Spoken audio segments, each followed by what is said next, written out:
प्यारे अधिवक्ता साथियों, सभी को हमारा प्यार भरा नमस्कार। जय जय सिया राम, जय श्री सीताराम जी महाराज।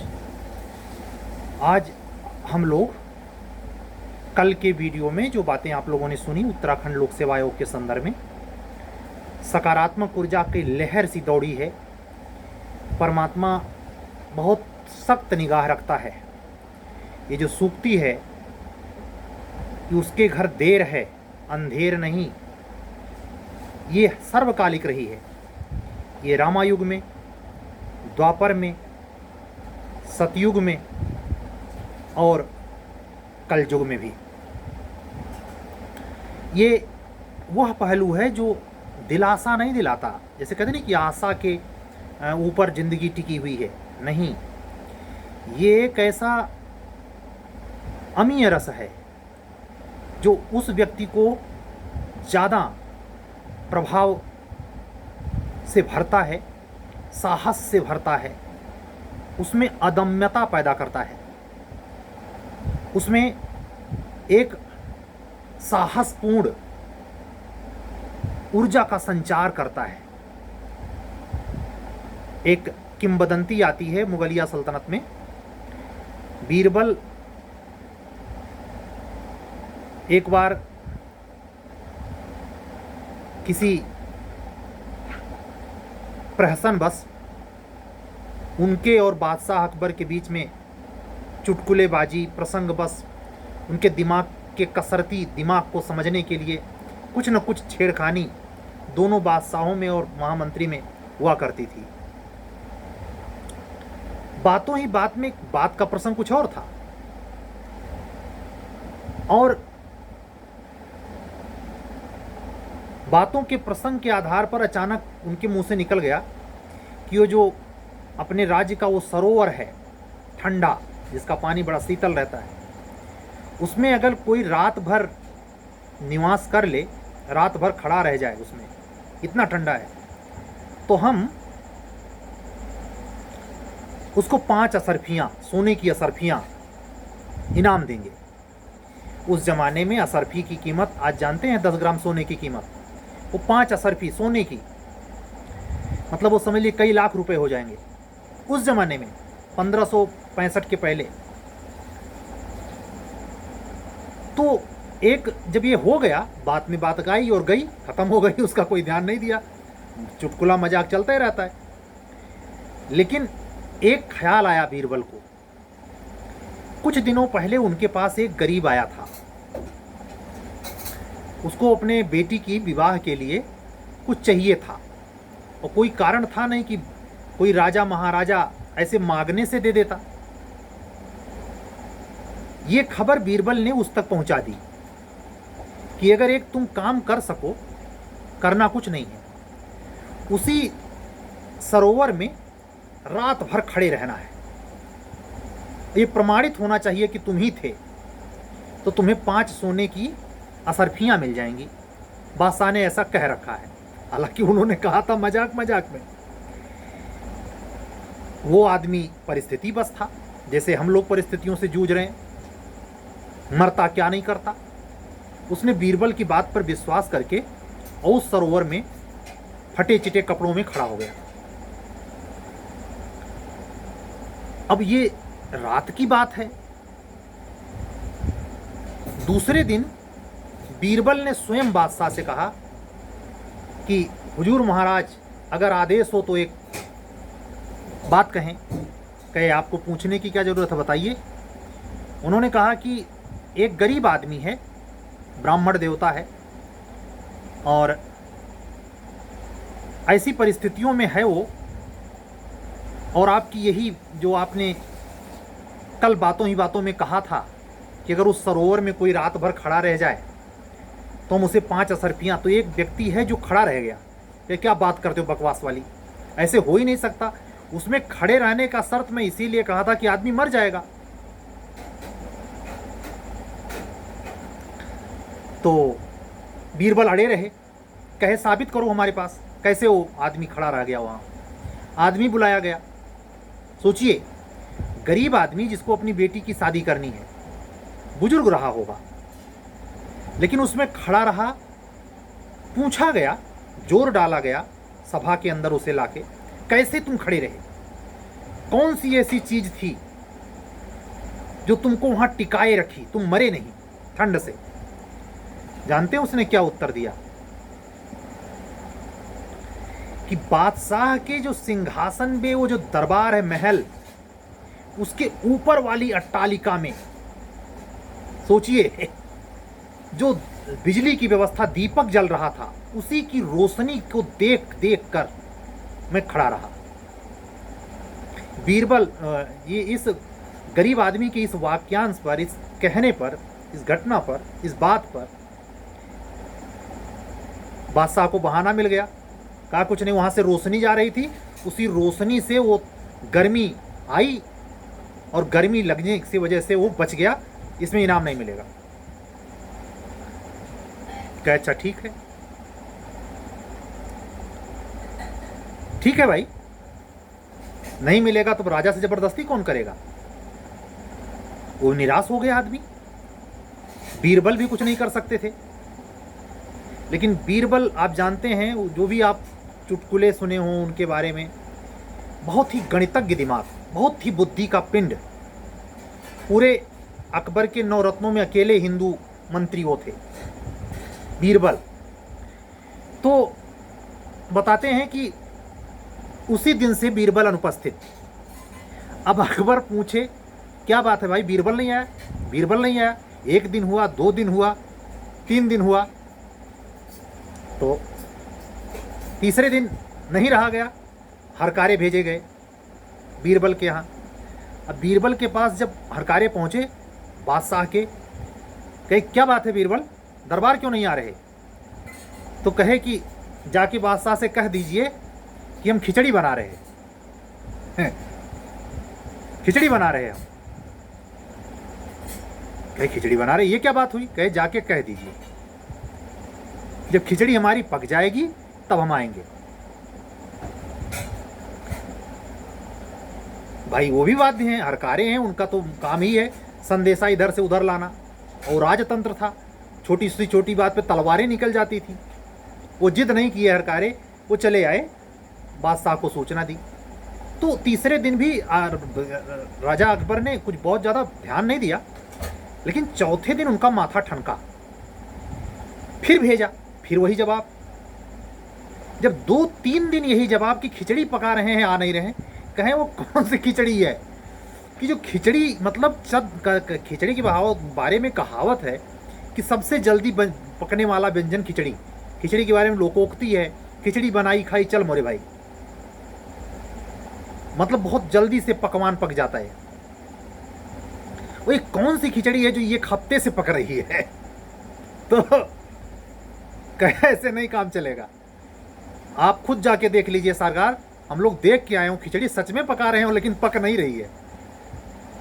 उन्होंने, बीरबल ने मना किया था कि इसको बताना नहीं कि हम क्या कर रहे हैं, वो सिर्फ इतना दावा ठोकना कि हमने देखा है, वाकई में खिचड़ी बना रहे हो, लेकिन खिचड़ी पक वास्तव में नहीं रही है।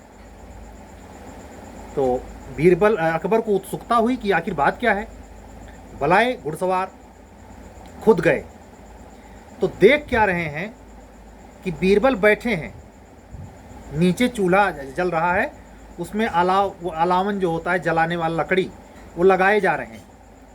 लेकिन जो उस पर भदेली रखी गई है, जिस पे खिचड़ी की सामग्री, चावल, दाल वगैरह, हल्दी उसमें रखी है, वो चूल्हे से करीब 20-30 फीट, 40 फीट ऊपर एक बांस के लग्गे में ले जाके ऊपर वहाँ रख दिए थे और नीचे से वहाँ लगा रहे हैं। कहे इसका मतलब क्या है? क्या बकवास बना रखी है ये? वहाँ खिचड़ी कैसे पक जाएगी? तो कहे यही तो सरकार मैं आपको समझाना चाह रहा था हुजूर, कि जब उतनी दूर खिचड़ी ये पक नहीं सकती, तो आपके सिंहासन, आपके महल में जल रहा वो दीपक उस गरीब आदमी का गर्मी कैसे पैदा कर दिया? अगर उसको गर्मी पैदा कर दिया तो हमारी खिचड़ी पकनी चाहिए। अकबर बहुत लज्जित हुए, बहुत लज्जित हुए, उनको बहुत अफसोस हुआ। बुलाए ब्राह्मण बुलाया गया, 5 के बजाय उसे 10 असरफी दी गई और कायल माना गया बीरबल की बुद्धि को। यहाँ बात हमने ये प्रश्न इसलिए सुनाया कि उस ब्राह्मण व्यक्ति का सोचिए परिस्थितियाँ, वो ठंड रूपी पानी और उसमें खड़े रहने की जो दिलासा थी, वो दीपक टिप टिप उतनी दूर जल रहा है, उसे देख देख के आदमी खड़ा रह गया। ऐसे एकांत कारावास वाले जीते हैं। हम लोग अपने कमरों में वैकेंसी की जो आस लगाए, जो ब्राह्मण लगाए था कि अगर रात भर बचा रह गया तो हमारी गुड़िया की शादी हो जाएगी, हमको 5 असरफी मिल जाएगी। तो ये जो बीरबल वाला प्रश्न है, एक प्रकार से कह सकते हैं भगवत्ता, भगवत कृपा, यानी परमात्मा पे आस्था रखिए। मैं हर बार इस साल क्यों शनि भगवान चिल्लाए पड़ा हूं। आस्था रखिए, मजबूती से पढ़ाई करते रहिए, वो परिवर्तित कर देगा, 200% कर देगा। और अगर ऐसे ही समय जाया करते रहे, मूर्ख बनाने की कोशिश किए, तो आप पछताएंगे। ठीक है, तो अपने स्वास्थ्य, अपनी मतलब उसमें क्षमता तो इतनी रही होगी मजबूत आदमी कि जो ठंड भरे तालाब में खड़ा रहा रात भर। ऐसे ही अपने परिस्थितियों का रोना नहीं रोना है। जब अवसर मिल जाए तो भुनाने के लिए पूरी सत्ता, पूरी सामर्थ्य, कोताही न बचे। अगर होशियारी किसी भी संदर्भ में है तो वो नुकसान पहुंचाएगी, चाहे यहां पहुंचाए चाहे सिलेक्शन के बाद पहुंचाएगी जरूर, शर्तियां, कटेगा नहीं। तो अपने मनोविज्ञान को भी समझें। आपका शरीर किन स्थितियों में ज़्यादा सटीक रहता है, किस समय ज़्यादा सटीक रहता है। मैं कई बार कह चुका हूँ, कोई बाध्यता नहीं। मैंने अपने चैनल से कभी कहा कि 4 बजे उठ के ही पढ़िए, कभी नहीं। आप जब फ्रेश महसूस करते हो 24 घंटा में रीड कर ले, उस समय पढ़ें।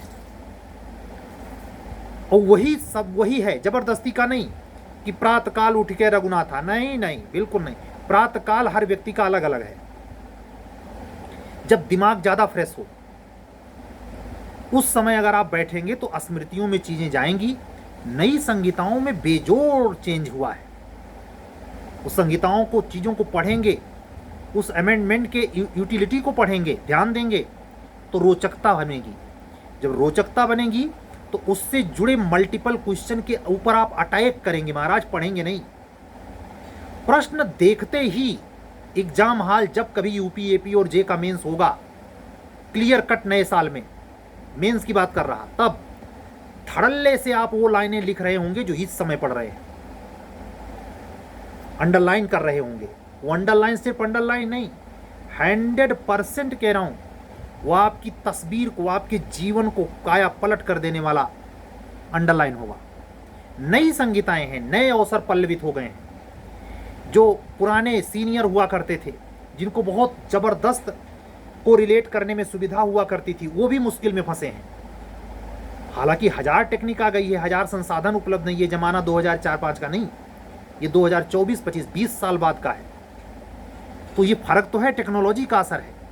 इसमें क्या करना है कि आपके पास जो भी संसाधन उपलब्ध है, हम कहते हैं सिंपल वेयर एक्ट है, आप अपने श्रम से कितना कर रहे हैं, उसको कितने ज़्यादा सुनियोजित दिमाग से आप प्रयत्नशील हैं, आप कितने समय हफ्ते भर में जीएस के लिए निकालते हैं, पर डे में कितना निकालते हैं, कैसे मैनेज करते हैं, ये सब डिपेंड करेगा।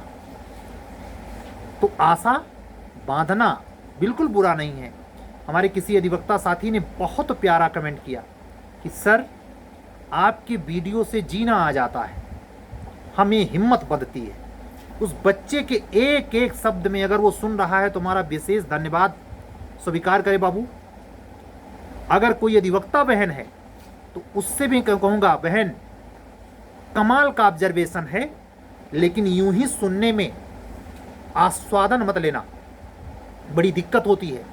मोटिवेशनल चीज़ों को सुनने में रस नहीं, मंदिर में जाकर मंदिर की शांति को भोगना नहीं, शांति के अवसर को परमात्मा में अपने को झोंक देने, अपने अहंकार को विलीन कर देने में यूज करना, अपने भोग के लिए नहीं। निश्चित तौर पर परमात्मा के लिए मंदिर में, परमात्मा के मंदिर में, काबा में, मस्जिद में गजब की शांति होती है। वहां सब श्रद्धा भाव से जाते हैं, बिरले होंगे जो जिनका हे दृष्टि हो। तो उस ऊर्जा का प्रयोग ऐसे नहीं कि घर के कचड़ बचड़ से पहुंचे तो वहां शांति पीने लगे, ना ना, तो अनर्थ कर दिया, मतलब पाए हुए सोने जैसे अवसर को मट्टी में बदल दिया। तो ये महत्वपूर्ण समय चल रहा है, इसीलिए हर दिन लगभग आके आपको उत्प्रेरित करता हूं, जिससे आप कहीं ढीले ना पड़ जाएं। जब वैकेंसीज आ जाएंगी ना, तो आप जानते हैं इसमें और क्षोभ होता है, दिलासा थोड़ी ज़्यादा दिलानी पड़ती है, चीज़ें ज़्यादा परेशान करने वाली होती हैं जब आप 2-2 नंबर से बाहर हो जाते हैं। हमारे पास एक अधिवक्ता बहन दिल्ली से हैं, बहुत कम नंबर से सिलेक्शन रुक रहा है।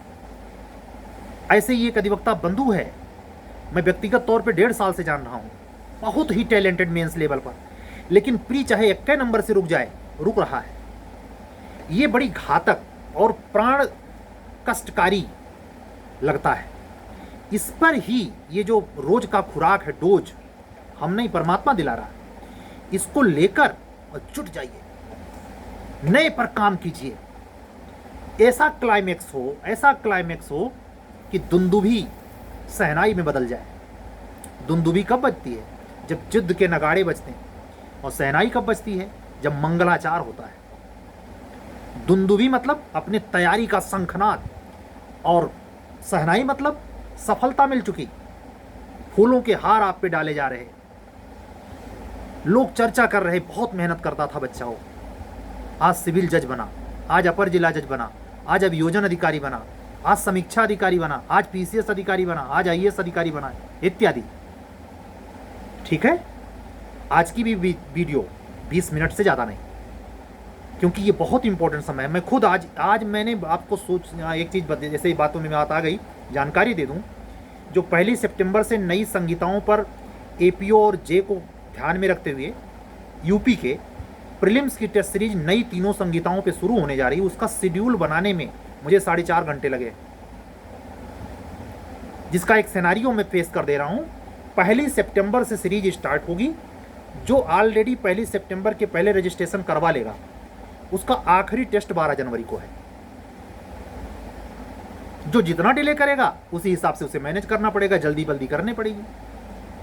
मैं यहां से कहने का मतलब आपको आशयित या लोलुप करने के लिए नहीं, आपकी परिस्थितियां अगर गंवारा करें, आपको महसूस अगर ऐसा हो, नहीं तो कौन सी ऐसी चीज है इस दुनिया में जो मानव तय कर ले और वो प्राप्त न कर पाए। आपके पास विकल्प खुला है। आपको पहले से पता है कि इस चैनल पर अभियोजन अधिकारी, सहायक जिला अभियोजन अधिकारी, अपर जिला जज और सिविल जज जूनियर डिवीजन पढ़ने में, पद प्राप्त करने में सहयोग प्रदान करता है। अगर आप हमारे चैनल पर बिल्कुल नए हैं तो चैनल सब्सक्राइब कर लें। पर डे कोई ना कोई इन्फॉर्मेशन ऐसी होती ही है जो आप तक परमात्मा कृपा से पहुंचती है।